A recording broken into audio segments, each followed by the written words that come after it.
Mayang aga guys, it's Friday. So pupunta kami ngayon sa Oyapad para mag-ilamon. Then tignan yung mga manok namin guys. Ang dami na kasi. Nasusunod. Pero ito yung mga iban sa manok namin. So nilagyan dito ng ano tawag ulon-ulon. Para yan, wala na silang problema sa pagkain. Ano yung mga ganito, yung mga naiiwan sa pag-freezer. Oo. May bulak na tikalo, alam ko ilot. Ito guys, yung parang bagging. Yung nakaraan pinutulan namin. Ngayon nagbabago na siya, mga red na yung lumalabas. Ang ganda lang tingnan. Yung ano ma? Ah. Ito guys, yung orchids na mabango. Di ba ma? Ito yung orchids na mabango?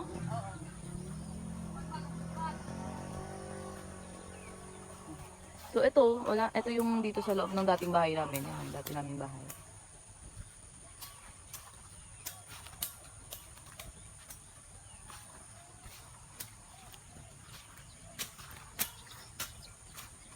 Okay, tapos yan, sa kalsada na pagkatapos na ito.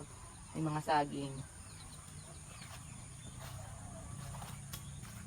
So guys, nga pala, hindi na ako nagkaroon ng video dito sa Oyapad namin. So ganun pa rin yung process na ginawa namin.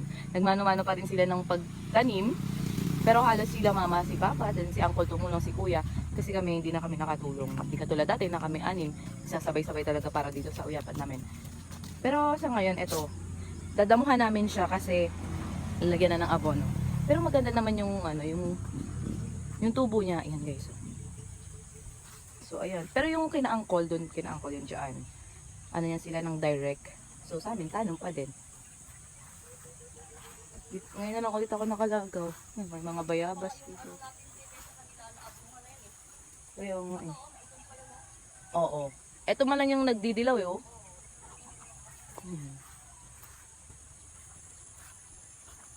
Tapos meron kami dito mga lemon. Kung nakapanood kayo nito, tingnan natin. Ito. Pero para siyang ang lalaki kasi nitong lemon eh. Yan o. Alam niyo parang mga suka na siya kalaki. Or hindi naman. So malalaki siya oh.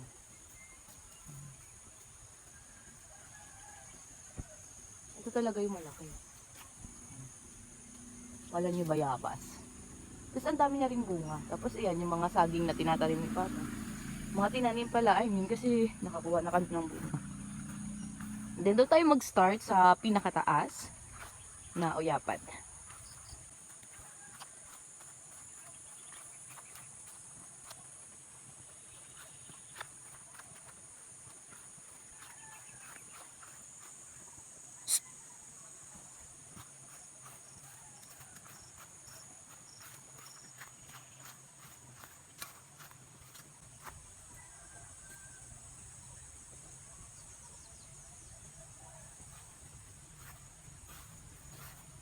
Tapos, ito guys, yung kalamansi.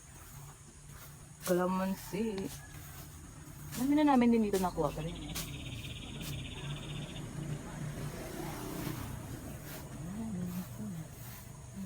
Kalamansi. Dahan-dahan, di baka mahulog tayo sa maling tao. Charot. Guys, ito yung mga kalamansi.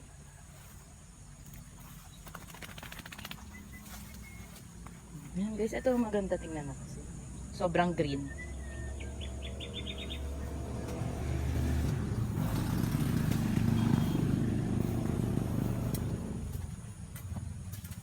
Nangyari, manabali?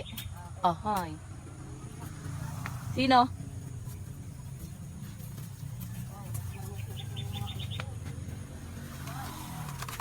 Hirap naman, sandali. Baka mahulog ako.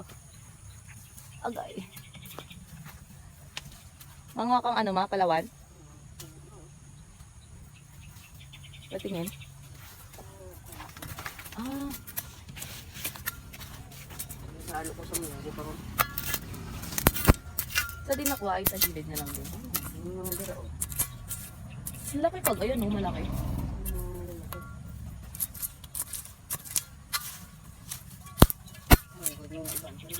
Ah. Dito kuro, ito. Malaki din.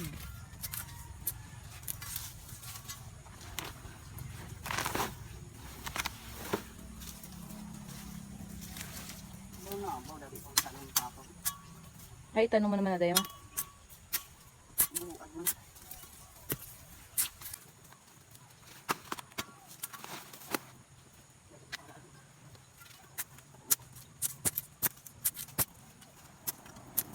Dapat ang gusto niya bata. Yung sila ko kailangan niya, yung lagi papa mo. Lamon niya kung tago, pinagputo ng dapat. Wala ka anak sa.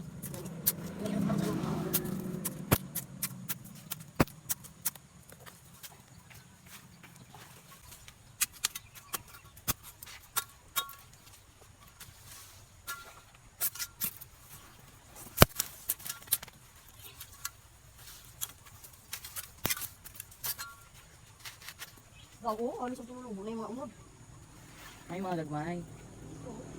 Huwag mga gagmay. Tapos ito guys, so, yung napier, pakain sa kalabaw. So, dito tayo mag-start sa pinaka... Oo, nga kahon.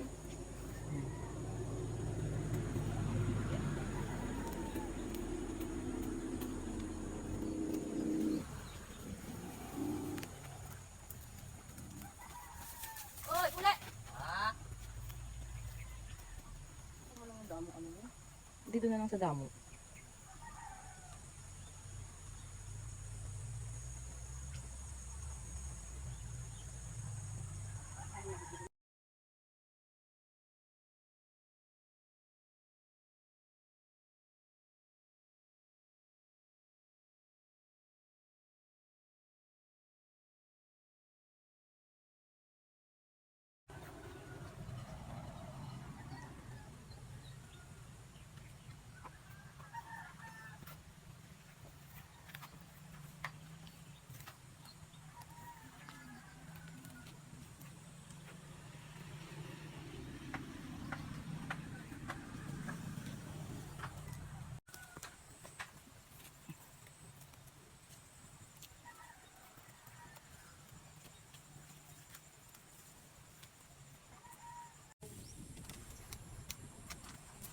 Okay! Iyan ako. Nabali ako.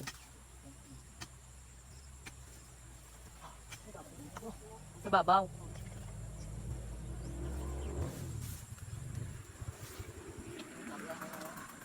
May tubig.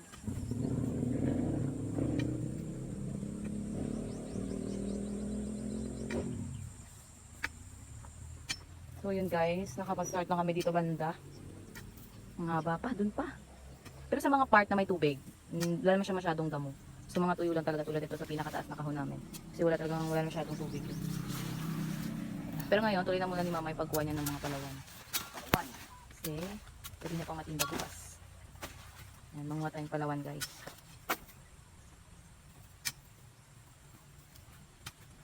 At yun nga guys, pagkatapos namin maghilamon sa Oyapa dahil doon lang kami sa pinakaunang kahon nag-start and mainit na. So, kinontinue na lang namin yung pagkuha ng palawan, butig or suli. So, ayan. So, ang ginawa rin ni mama, pagkakuha niya ng mga laman, kasi sabi niya, napakababaw lang daw ng pagtanim ni Papa. So, ginawa niya, nilaliman niya ulit yung lupa. Then, tinanim niya ulit para for the 7 months or 6, hindi ko sure basta matagal siya. Hindi siya katulad ng kamote na nasa 3 to 4 months lang. Pero umabot siya ng 6 to 7 months, I think. Then, bago siya ulit pwede makuha na ng laman. So, tinanim kasi yan ni Papa yung mga palawan na yan para talaga sa baboy, which is yung pinakakukunin lang namin is yung dahon. Pero nga dahil namatay na yung mga baboy, so nandun na kinuha ni mama yung mga laman na pwede pang ibenta sa palengke. So, ginagamit yan, di ba, sa sinigang, ganon.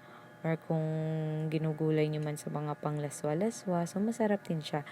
So, yun yung ginawa ni mama na pagkatapos namin maghilamon, inulit niya na lang. Kumbaga, dahil kinuha na namin siya ng laman, sinulit niya na lang ulit na itanim. Then, nanguha na rin kami ng mga kalamansi. So, unti lang naman yung nakuha namin for konsumo lang sa bahay. So, yun lang for today's video. Goodbye!